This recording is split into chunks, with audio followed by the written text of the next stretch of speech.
Hello, ഞാനേ ഈ ഉച്ചക്കലത്തെ ഊണിൻ്റെ റെസിപ്പീസൊക്കെ ഇടുമ്പോൾ എല്ലാവരും ചോദിക്കാറുണ്ട്, കൂട്ടുകാരൊക്കെ ചോദിക്കാറുണ്ട് എൻ്റെ അടുത്ത് എന്താ ബ്രേക്ക്ഫാസ്റ്റ് റെസിപ്പി ഇടാത്തതെന്ന്.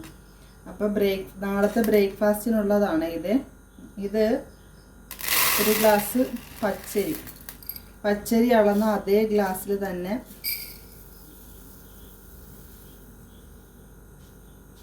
ഒരു ഗ്ലാസ് നുറുക്ക് ഗോതമ്പ്.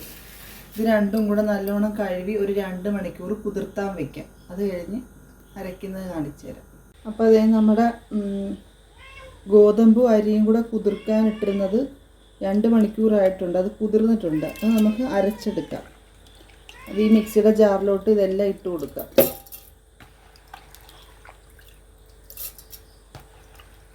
പിന്നെ നമുക്കിതിലേക്ക് വേണ്ടത് തേങ്ങയാണ്. ഞാൻ കുറച്ച് തേങ്ങ ചുരണ്ടി വെച്ചിട്ടുണ്ട്.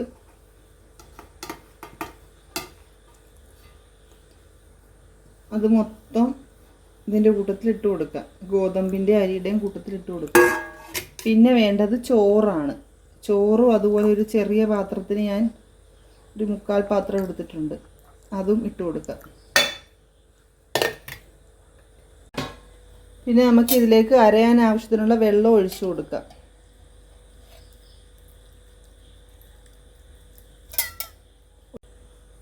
ഈ ഒരുപാട് വെള്ളം ഒഴിക്കേണ്ട, നമുക്ക് ഇത് അരയാൻ പാകത്തിന് ഒഴിച്ചാൽ മതി. അധികം ആയിപ്പോയിട്ടുണ്ടെങ്കിൽ വെള്ളം കൂടിപ്പോവും. പിന്നെ ഈസ്റ്റ് ഇതുണ്ടോ, എൻ്റെ ഈസ്റ്റ് കഴിഞ്ഞിരിക്കുക. ഞാൻ അത് ഓർത്തിരുന്നില്ല, ഈസ്റ്റ് കഴിഞ്ഞ വിവരം. അങ്ങനെ ഉള്ളത് തട്ടിയിലായിട്ട് ഇട്ട് കൊടുക്കുവാണ്.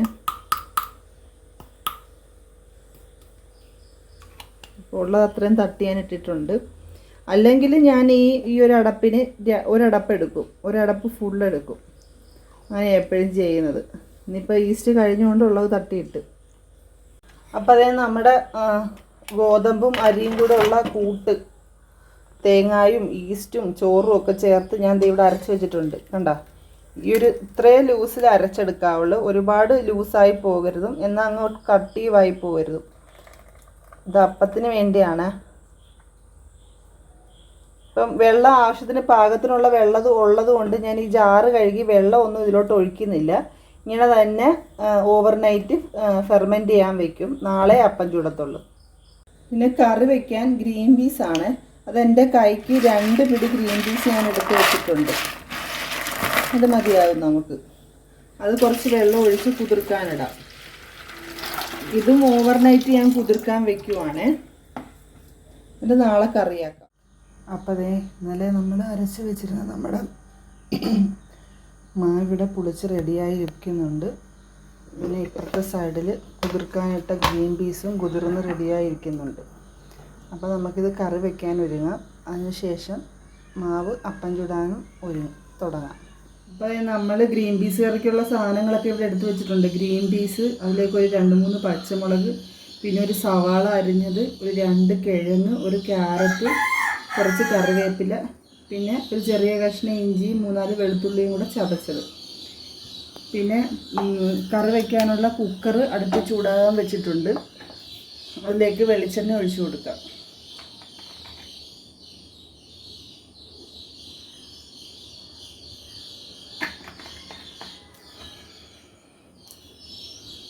വെളിച്ചെണ്ണ ഒഴിച്ചിട്ട് ഫ്ലെയിം ഒന്ന് കൂട്ടി വെച്ചിട്ട് പൊട്ടിക്കാനുള്ള കടുക് ഇട്ട് കൊടുക്കാം.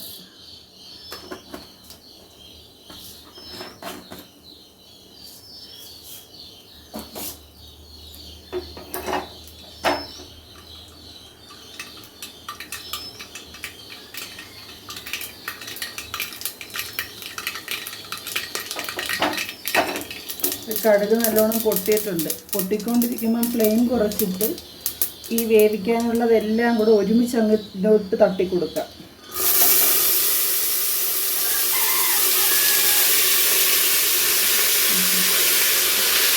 അപ്പം എന്തേ നമ്മൾ കുക്കറിലിട്ട ഗ്രീൻ പീസും കിഴങ്ങും ക്യാരറ്റും സവാള എല്ലാം കൂടെ ഒന്ന് ജസ്റ്റ് ഒന്ന് വഴറ്റിയിട്ടുണ്ട്.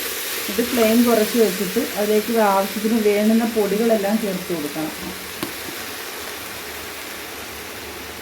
ഈ സ്പൂണിന് ഒരു 2 സ്പൂൺ മല്ലിപ്പൊടി,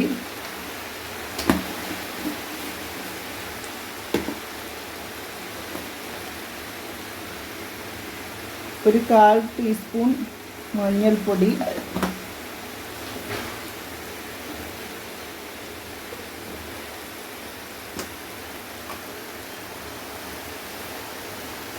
ഒരു 1/2 ടീസ്പൂൺ ഗരം മസാലപ്പൊടി.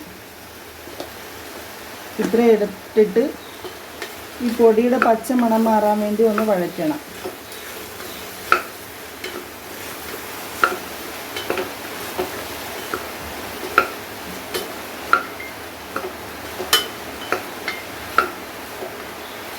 വഴറ്റിയിട്ട്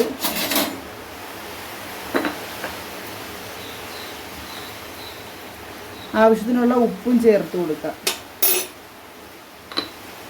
ഉപ്പ് ചേർത്ത് ഇളക്കിയെടുത്തിട്ട് പിന്നെ നമുക്കിത് വേകാൻ ആവശ്യത്തിനുള്ള വെള്ളം ഒഴിച്ചു കൊടുത്തിട്ട് കുക്കർ മൂടി വെച്ച് ഒരു 5 വിസിലിന് വേവിച്ചെടുക്കാം.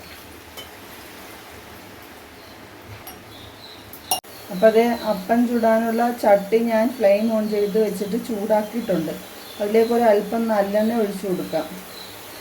നല്ലെണ്ണ ഒഴിക്കുന്നത് എന്തിനാണെന്ന് വെച്ചാലുണ്ടല്ലോ, അപ്പം ഈ ചട്ടിയിൽ ഒട്ടിപ്പിടിക്കാതിരിക്കാൻ വേണ്ടിയിട്ടാണ്. എന്നിട്ടൊരു കോട്ടൺ തുണി വെച്ച് ഈ നല്ലെണ്ണയാണ് തുടച്ചെടുക്കുക, എല്ലായിടത്തും ആക്കി കൊടുക്കുക.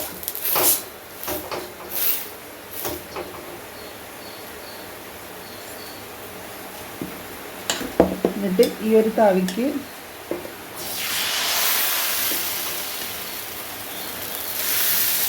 ഒരു 1.5 തവി മാവ് കോരി ഒഴിച്ചിട്ട് ചുറ്റിച്ചെടുക്കാം.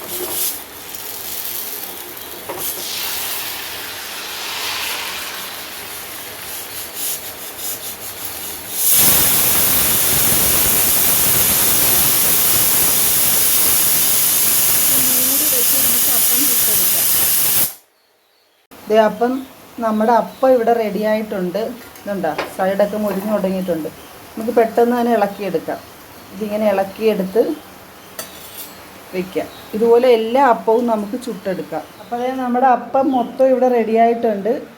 അതുപോലെ ഗ്രീൻ പീസ് കറി റെഡി ആയിട്ടുണ്ട്. ഗ്രീൻ പീസ് കറി കണ്ടോ, കുറുകി നല്ല സെറ്റായിട്ട് തന്നെ കിട്ടിയിട്ടുണ്ട്. ഇനി അഥവാ കുറുകിയിട്ടില്ല എന്നുണ്ടെങ്കിൽ തേങ്ങ അരച്ച് ചേർക്കാൻ ഇഷ്ടമുള്ളവർക്ക് ഇച്ചിരി പച്ചത്തേങ്ങ അരച്ച് ചേർത്താൽ മതി. അതല്ല എന്നുണ്ടെങ്കിൽ നമ്മൾ അപ്പത്തിൻ്റെ മാവ് തന്നെ ഇല്ലേ, ആ മാവ് ഒരു 1/2 ടീസ്പൂൺ ചേർത്ത് കൊടുത്താൽ മതി. കറി കുറുകി കിട്ടും.